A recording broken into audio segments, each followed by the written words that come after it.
So yun, good morning mga paps, mga padyak. Another project bike na naman yung papakita ko sa inyo dahil good morning. Ayan o, ganda ng sikat ng araw. At syempre, maraming salamat din yung sa mga nag-walk in dito sa shop natin.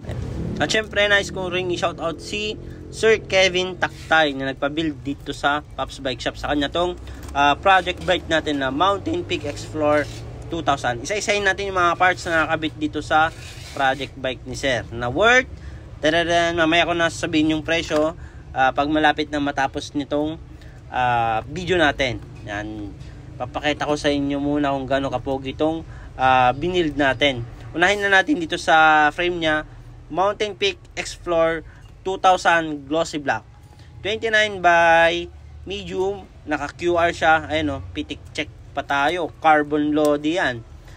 Ito yung frame na tested na namin. Yan, kahit ako mismo tested ko na to kasi ang dami ko nang nagamit na Mountain Peak Explorer pinang trail ko.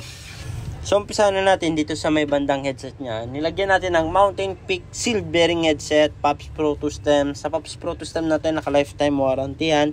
Saturn carbon handlebar na mid-rise. Ayun o, napaka-pogi.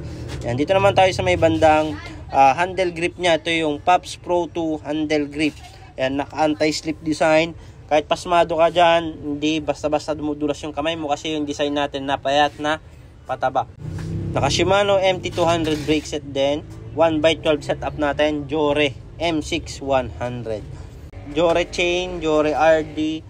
Yung Jore RD natin, M6100, syempre may clutch yan. Ang purpose ng clutch na yan, pag naka-off, may kita nyo yan, napakalambot. Pero pag naka-lock na, yan, matigas. Ginagamit yan sa mga trail. Dito naman tayo sa sprocket niya, 1051. 10 teeth na ito, pang hataw. Yung 51 naman, pang ahon. Dito tayo sa hubs niya, sword hubs na tunog maingay. 6 fouls, 3 teeth. Dito tayo sa rim natin. Siyempre, pero malaki natin na Pops Pro 1 rim set na may 1 year warranty, naka-recon race na gulong, fast rolling tire. Pwede sa trail, pwede sa kalsada. Ito naman tayo sa seat post niya, ginamitan natin ng cold seat post, kasing gaan ng carbon pero matibay. Napakalambot na upuan, bellow saddle. At syempre dito naman tayo sa pedal niya, flat pedal, yung malapad to, sealed bearing na yan. Dito tayo sa comfort natin, Mountain Peak XS1. Shimano rotors din yung ginamit natin dito para syempre smooth yung preno. So ayan yung kabuuan ng project bike natin. Meron na rin siyang kasamang free tail light, bottle cage, chain protector, lever boot, at syempre yung folding tools natin.